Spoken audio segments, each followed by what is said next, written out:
మనం ఈరోజు హనుమంతుని జననం గురించి తెలుసుకుందాం. వానరరాజైన కేసరికి అంజనాదేవితో వివాహం జరిగింది. ఆ దంపతులకు చాలా కాలం గడిచినా వారికి సంతానం కలుగలేదు. ఒకరోజు అంజనాదేవి సంతానం కోసం అడవిలో పరమశివుణ్ణి ప్రసన్నం చేసుకొనుటకు తపస్సు చేయనారంభించింది. ఆ తపస్సుకు మెచ్చిన పరమశివుడు అంజనాదేవికి పుత్రుడిని ప్రసాదించమని వాయుదేవుణ్ణి ఆజ్ఞాపిస్తాడు.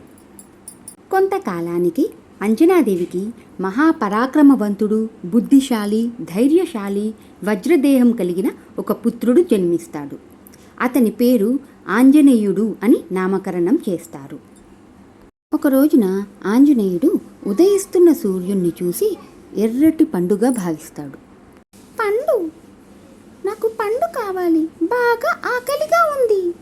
ఆ పండు కోసం ఆంజనేయుడు సూర్యుని వద్దకు బయలుదేరసాగాడు.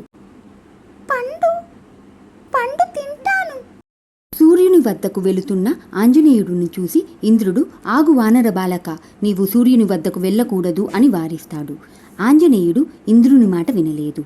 ఇంద్రుడు కోపంతో తన వజ్రాయుధాన్ని ఆంజనేయుని మీద విసరగా ఆ వజ్రాయుధం ఆంజనేయుని ఎడమ దవడకు తగిలి ఆ బాలుడు ఒక పర్వతంపై మూర్ఛపోతాడు. విషయం తెలిసిన వాయుదేవుడు ఆంజనేయుడిని చూసి దుఃఖించి దీనికి కారణం ఇంద్రుడని తెలుసుకొని బాధతో ఒక చీకటి గుహలోకి వెళ్ళిపోతాడు. అలా వాయుదేవుడు చీకటి గుహలో ఉండడం వలన సమస్త జీవకోటి గాలి లేక ఊపిరాడక విలువిలలాడసాగాయి. అప్పుడు బ్రహ్మదేవుడు, ఇంద్రుడు వాయుదేవుని వద్దకు వెళతారు.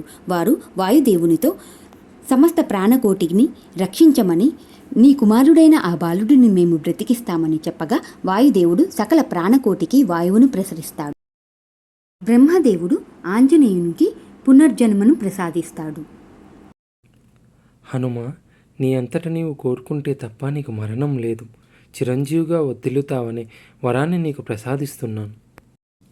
హనుమ, ఇంద్రదేవునైన నీవు ఏ వజ్రాయుధం వల్ల కానీ ఇతర అస్త్రాల వల్ల కానీ నీకు ఏమీ కాదు అనే వరాన్ని నీకు ప్రసాదిస్తున్నాను. ఈ విధముగా సకల దేవతలందరూ హనుమంతునికి అనేక వరాలను ఇస్తూ పునర్జన్మను ప్రసాదించారు. మీకు హనుమంతుని పునర్జన్మ కథ నచ్చినట్లయితే like, share, comment and subscribe చేయండి. మరియు హనుమంతుని విజయగాథ పార్ట్ 2 కోసం వేచి చూడండి.